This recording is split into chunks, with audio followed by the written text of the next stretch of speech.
High Commander Xylera stood at the edge of her ship's observation deck, gazing down at the blue and green planet below. Earth, a world full of chaos, war, and primitive creatures who called themselves humans. She let out a quiet sigh, folding her forearms behind her back. To her, this was just another routine mission. The Ivaris Dominion had conquered hundreds of worlds, and now they were considering Earth. The humans had put up a surprising resistance in past conflicts, forcing the Dominion to consider diplomacy instead of outright conquest. Xylera found the idea absurd. "These creatures are weak," she muttered. Her second-in-command, Varrock, stood beside her. "Yet they continue to survive. They adapt faster than any species we have encountered." Xylera frowned. She had studied humans extensively. They were emotional, reckless, and unpredictable. Their technology was primitive compared to the Dominions, yet they had achieved space travel and even managed to destroy a few Ivaris ships in past skirmishes. A species like that should not exist. And yet they did. The ship landed at a secured human facility, a place the humans called the United Nations headquarters. A team of Earth's so-called leaders waited to greet her. Xylera stepped down the ramp, her tall, silver-armored figure towering over the humans. Her violet skin shimmered under Earth's sun, and her piercing black eyes scanned the crowd with indifference. A man stepped forward. He was shorter than her, with dark hair and a sharp gaze. His uniform was simple, unlike the grand robes of the Ivaris commanders. He held out a hand. "Welcome to Earth, Commander Xylera. I'm Captain Daniel Hayes, your liaison for this mission." Xylera stared at his outstretched hand, but did not take it. "I do not require physical contact to acknowledge your presence." Hayes smirked and lowered his hand. "Fair enough. I'll take that as a nice to meet you." She narrowed her eyes. This human had confidence. Too much confidence for someone from such an inferior race. They walked toward the meeting hall, humans watching her with curiosity and caution. Xylera could hear whispers. "She looks almost human. Did you see her eyes? Cold as space itself. She thinks she's better than us." They were right. She did think she was better. The Ivaris were a race of conquerors, warriors who had perfected science, strategy, and genetics. The only reason she was here was because her leaders wanted to test whether humans could be useful. Inside the hall, discussions began. The humans spoke of peace, alliances, and trade. Xylera barely listened. These talks were pointless. Sooner or later, the Dominion would take what it wanted. She glanced at Captain Hayes, who was watching her closely. There was something in his eyes, determination, curiosity, and something else she couldn't quite understand. Xylera smirked. Foolish human. This mission would be over soon, and then humanity would know its place. Xylera followed Hayes through the crowded streets once again. But this time, she saw things differently. The noise, the chaos, the unpredictable nature of humans, none of it felt as meaningless as before. She had spent her life believing that strength came from power and control, but now she was beginning to question that idea. "What now, Captain?" she asked. Hayes grinned. "Now, we eat." Xylera frowned as he led her into a small restaurant filled with humans talking and laughing. The smell of cooked food filled the air, and the sound of clinking plates and sizzling pans surrounded her. "I do not require sustenance," she said, sitting down at the table. Hayes shrugged. "Yeah, but eating isn't just about survival for us. It's about experience, culture, and sometimes just having a good time." A waitress approached, smiling politely. "What can I get for you two?" "I'll have a burger and fries," Hayes said before turning to Xylera. "And she'll have." Xylera raised a hand. "I will choose for myself." She glanced at the menu, scanning the list of human foods. Most of it seemed unnecessary. So many flavors, so many choices. Why did humans make something as simple as eating so complicated? Finally, she selected something called pasta. When the food arrived, Xylera examined her plate. "This is inefficient," she said, picking up the fork. Too much effort for a basic need. Hayes laughed. Try it first. She hesitated, then took a small bite. Her eyes widened slightly as unfamiliar flavors exploded in her mouth. It was unexpected. Well? Hayes asked, watching her reaction. Silara took another bite. It is acceptable. He smirked. That's the highest praise I'm gonna get from you, isn't it? Silara ignored him, focusing on her meal. For the first time, she understood why humans valued food beyond necessity. It wasn't just fuel. It was a part of their identity, a piece of their world that carried meaning beyond survival. As they ate, a commotion broke out at a nearby table. A man had accidentally spilled his drink on another, and voices rose in anger. Silara tensed, expecting violence, but something surprising happened. The man who spilled the drink immediately raised his hands. I'm so sorry. Let me buy you another one. The other man, still annoyed, took a deep breath. Fine. Just be more careful. And that was it. No fight. No show of dominance. Just an apology and acceptance. Silara leaned forward. That was a sign of weakness, she said quietly. Why did the stronger one not demand repayment? Hayes shook his head. That's not how we work. Strength isn't just about power, Silara. It's about knowing when to fight and when to let things go. Silara thought about his words as she finished her meal. Maybe, just maybe, humans were stronger than she had ever imagined. The night air was thick with smoke as Silara stood among the ruins of the Ivarus embassy. The battle was over, but the weight of her decision still lingered in her chest. Hayes wiped soot from his face. So, you're really staying? Silara nodded. I cannot return to the Dominion. He smirked. Because they'd see you as weak. She looked at him, her golden eyes firm. Because they are the weak ones. Hayes raised an eyebrow. Silara turned to the wounded Ivarus soldiers being treated by human medics.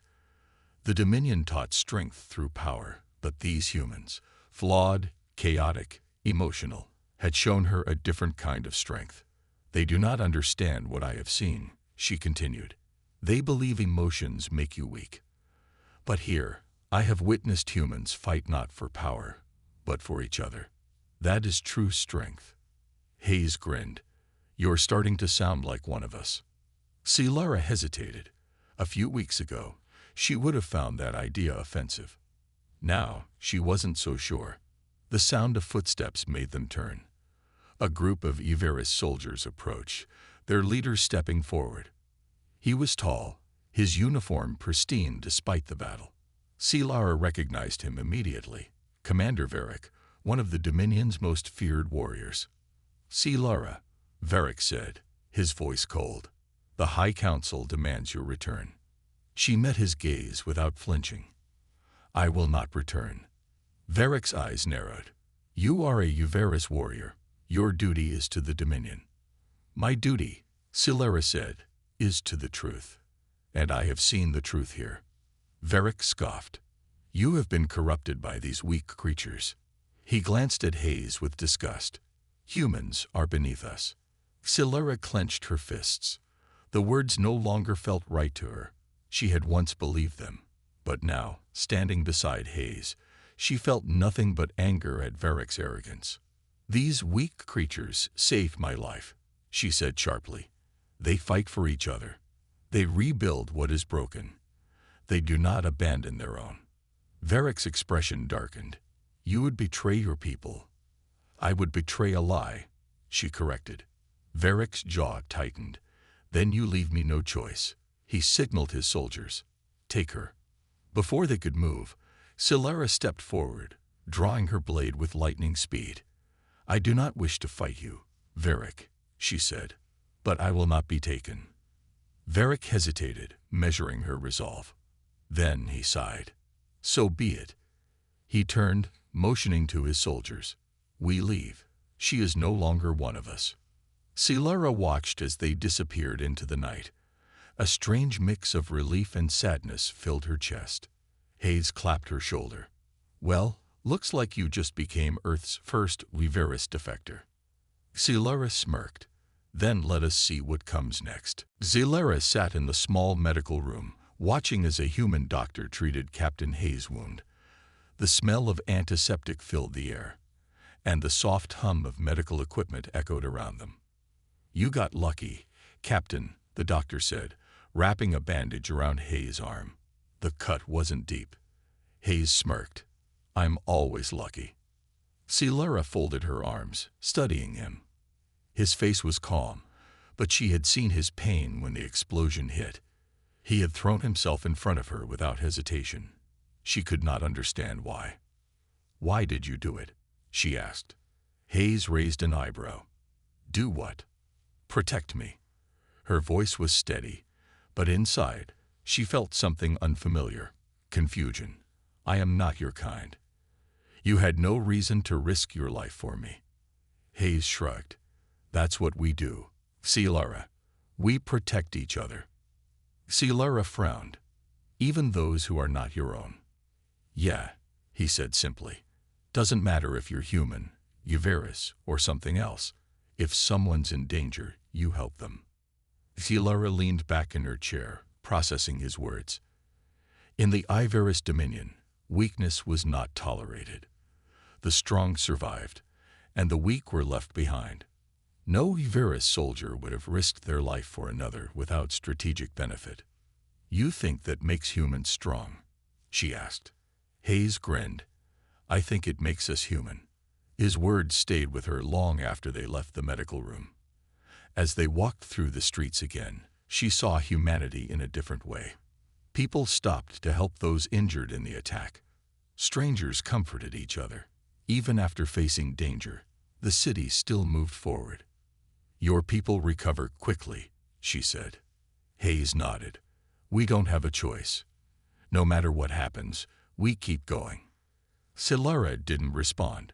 She had always believed that strength came from control, from eliminating weakness.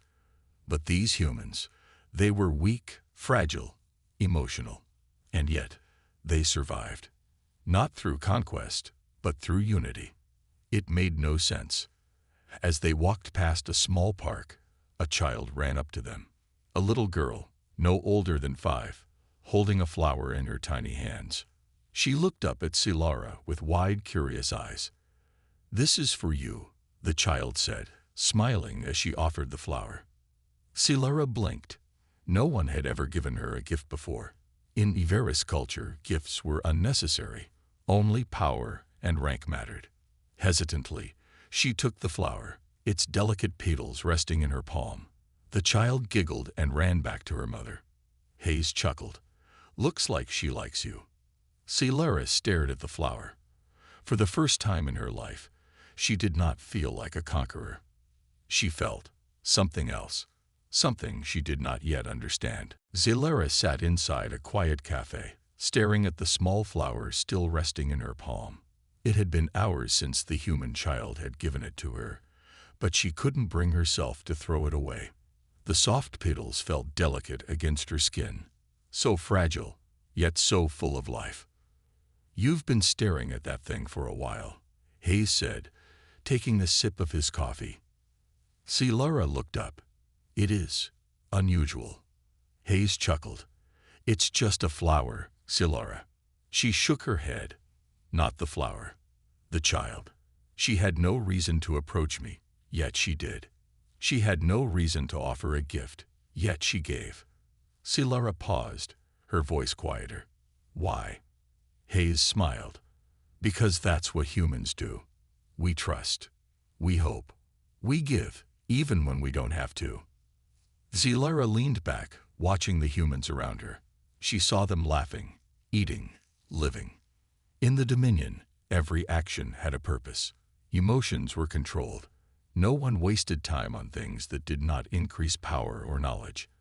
And yet, humans found joy in the simplest moments. Come on, Hayes said, standing up. There's something else you need to see. Zillara followed him as they walked through the city. He led her to a massive structure made of stone and metal. At first, it looked like nothing special, But when she got closer, she noticed the carvings, thousands of names, etched into the walls. "What is this place?" she asked. "A war memorial," Hayes said. His voice was softer now. "These are the names of people who died protecting others." Silara ran her fingers over the cold stone. The list was long. Too long. "Your people honor the dead. We don't just honor them. We remember them," Hayes said. "Every name here belongs to someone who gave their life so others could live. They weren't the strongest or the smartest, but they were brave. And that's why we remember." Silara stayed silent. In the Ivaris Dominion, the dead were forgotten. Only the living mattered. The weak were erased from history, and only the victorious were remembered. But here, even those who fell were honored. She looked at Hayes, something shifting inside her. "You said earlier that humans are weak," she said. "Yet you fight for each other. You care for those who cannot defend themselves. You remember even those who are gone." She exhaled slowly. "Perhaps that is not weakness." Hayes smirked. "Took you long enough." Silara looked back at the endless names carved into the stone. For the first time, she felt something she had never known before. Respect. And maybe, just maybe, a sense of belonging. Silara walked through the bustling streets of New York City, her sharp eyes scanning the chaotic human world around her. Tall buildings stretched into the sky, massive screens displayed advertisements, and thousands of humans moved in every direction. She was unimpressed. "This planet is loud," she muttered. Hayes walked beside her, hands in his pockets, a small grin on his face. "Welcome to Earth, Commander. This is just another normal day for us." Silara shook her head. Uvaris cities were silent, efficient, and organized. This place was nothing but noise and disorder. Yet, despite the chaos, everything functioned. Somehow, the humans had built an empire on unpredictability. As they continued their walk, Silara noticed something strange. Humans smiled at each other. They laughed, played, and even argued with passion. She had never seen such open emotions among her own people. It was unsettling. "Tell me, Captain," she said. "Your people are fragile. Your technology is primitive. Why have you not been conquered by stronger races?" Hayes smirked. "Because we don't know how to quit." Before Silara could respond, a loud explosion shook the ground. People screamed as fire and smoke erupted from a nearby building. Within seconds, chaos filled the streets. "Get down," Hayes shouted, pulling Silara behind a vehicle for cover. Gunfire rang out. Armed men in masks stormed into the street, firing at security forces. Silara recognized them immediately. Human extremists, likely a group against alien diplomacy. "Stay here," Hayes ordered as he pulled out a small firearm. Silara's eyes flashed with annoyance. "Do not give me orders, human."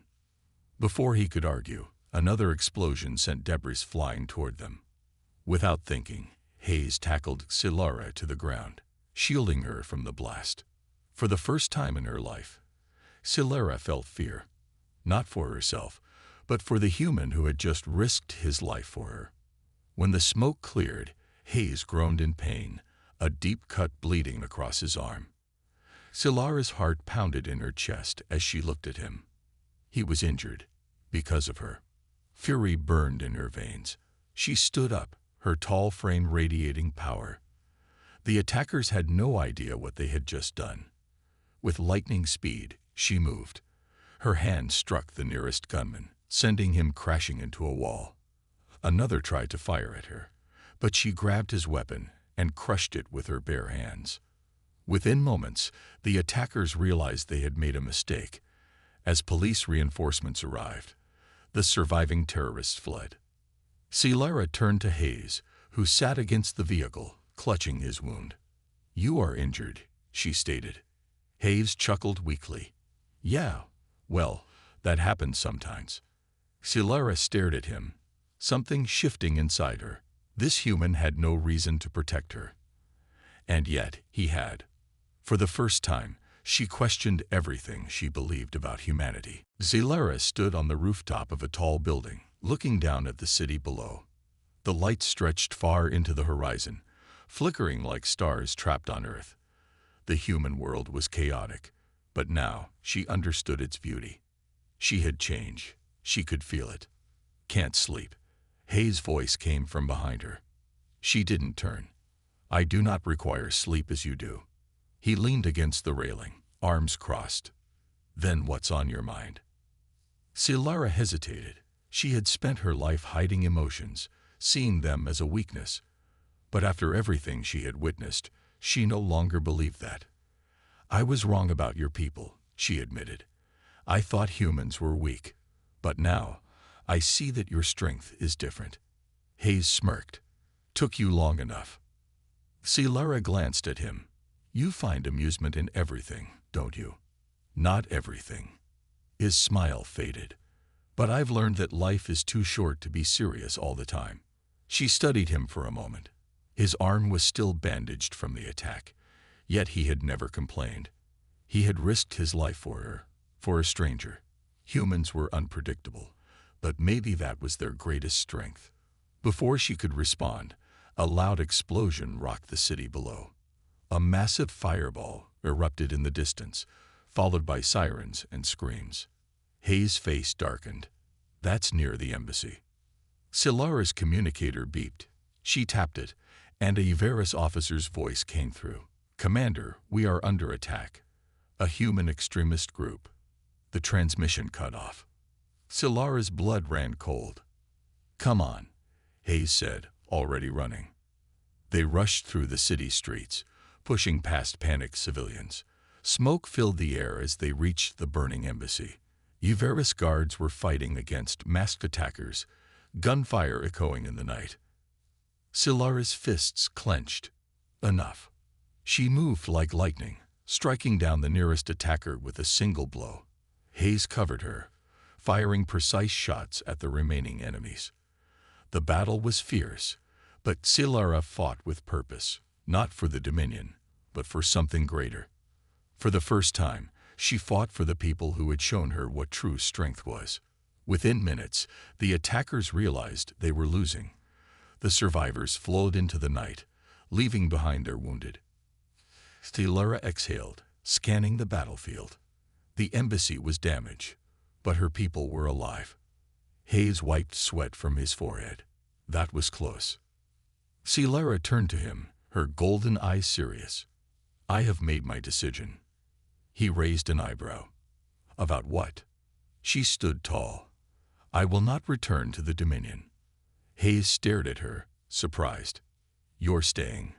Zilara looked at the burning embassy, at the city she had once looked down upon.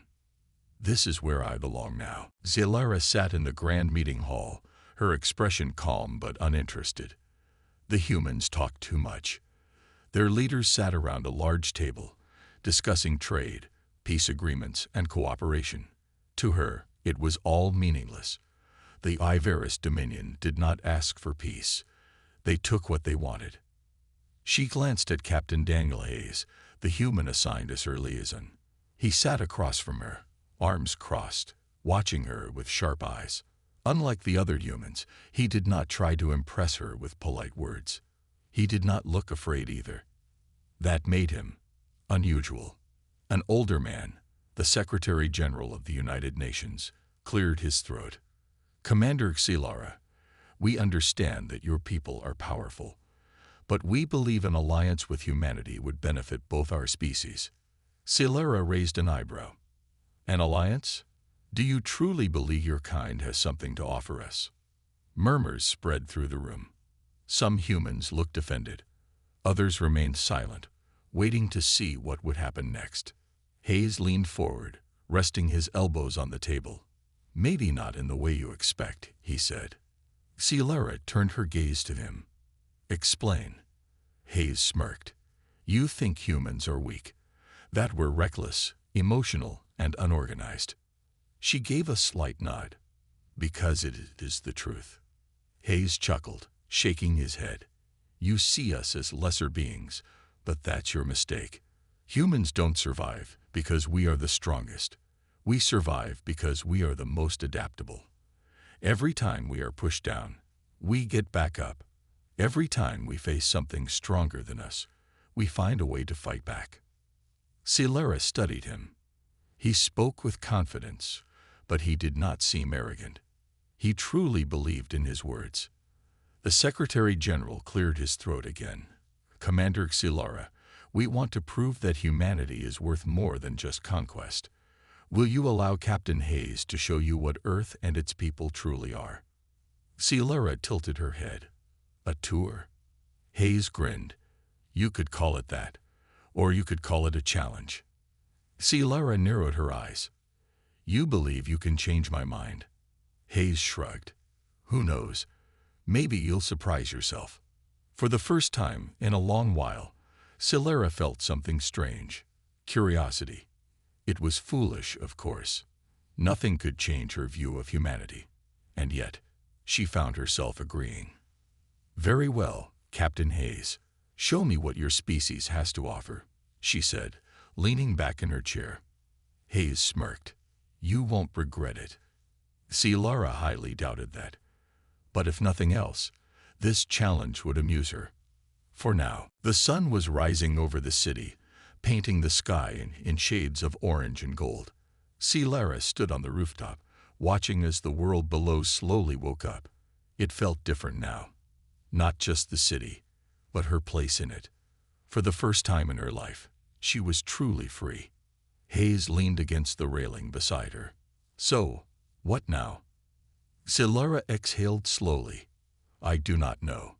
She had spent her life following orders, believing in the Dominion's strict code of strength and obedience. But now, there were no commands, no mission, only her own choices. You could stay here, Hayes suggested. There's a lot you could do on Earth. Celera considered his words. Could she build a new life among humans? She had fought beside them, learned from them, even begun to respect them. But she wasn't human. She turned to Hayes. Would your people accept me? He shrugged. Some might not, but most. They'll judge you by what you do, not where you come from. Celera thought about that. In the Dominion, she had always been measured by her rank, her strength. But here, she could define herself. A sudden thought crossed her mind. The attackers from last night, they were human. Hayes nodded. Yeah, not all humans are good, just like not all Agaris are bad. She smirked. Even you. He laughed. Especially me. Celera glanced down at the city streets. The people she had once dismissed as weak were moving forward, rebuilding, continuing their lives despite the chaos. That was their greatest strength, the ability to rise again, no matter how many times they fell. She clenched her fist. I want to help, she said firmly. Hayes raised an eyebrow. Help. She nodded. There is much conflict in your world. I have seen that now. If I can use my skills to protect the innocent, to stop those who spread violence, then perhaps I can make this place my home. Hayes grinned. You're talking about becoming a soldier. Not a soldier, Celera corrected. A defender. For the first time in her life, she wasn't fighting for power. She wasn't fighting because she was ordered to. She was fighting because she chose to. Hayes extended a hand. Well then, welcome to humanity, Celera. She looked at his hand for a moment before shaking it, a small smile forming on her lips. The Ivaris Dominion had lost a warrior, but Earth had gained a guardian. The night was cool as Celera and Hayes walked through the quieter streets of the city. The bright neon lights reflected in the puddles from a recent rain, and for the first time since arriving on Earth, Celera felt something unexpected. Peace. This city never truly sleeps, does it? She asked. Hayes chuckled. Nope. There's always something happening. Celera glanced at him. That seems exhausting. He smirked. Maybe. But it also means there's always hope. No matter how bad things get, the world keeps moving forward. Celera thought about that. The Ivaris Dominion was powerful, but it was rigid. Order was absolute, and change was rare. Humans, on the other hand, thrived on change. They adapted, they struggled, and they never stopped pushing forward. As they turned a corner, loud voices reached them. Silara's sharp eyes immediately spotted the source, a group of young men surrounding an older homeless man. The man was hunched over, his ragged clothes barely protecting him from the cold. The group of men laughed as they kicked over his small bag of belongings. Silara's body tensed. In the Dominion, the weak were ignored, left to fend for themselves. But here, something burned inside her, a feeling she did not fully understand. Hayes was already moving. "Hey," he called out, his voice sharp. "Back off." The group turned, their expressions shifting from amusement to annoyance. One of them stepped forward, taller than Hayes, his posture challenging. "What's it to you?" Silara took a step forward, her presence commanding. "Leave," she said simply. The man scoffed. "Or what?" Silara's golden eyes glowed slightly in the dim light. She did not move, but something in her stance, something dangerous, made the men hesitate. The leader muttered a curse under his breath, then shoved his hands in his pockets. "Whatever. Let's go." As the group walked away, Hayes exhaled. That could have gone bad. Silara tilted her head. They were weak. Hayes looked at her, surprised. "You mean the old man?" "No." Silara turned toward the homeless man, who was watching them warily. "The ones who ran." She knelt, gathering the man's scattered belongings and handing them back. He hesitated before taking them. "Thank you," he muttered. Silara nodded. "Are you injured?"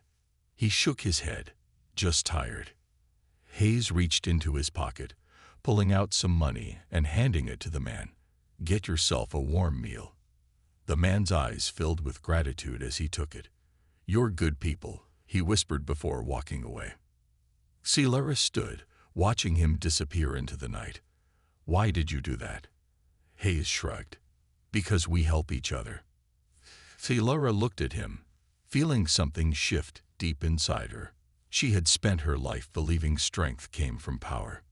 But tonight, she had seen true strength, and it burned like fire.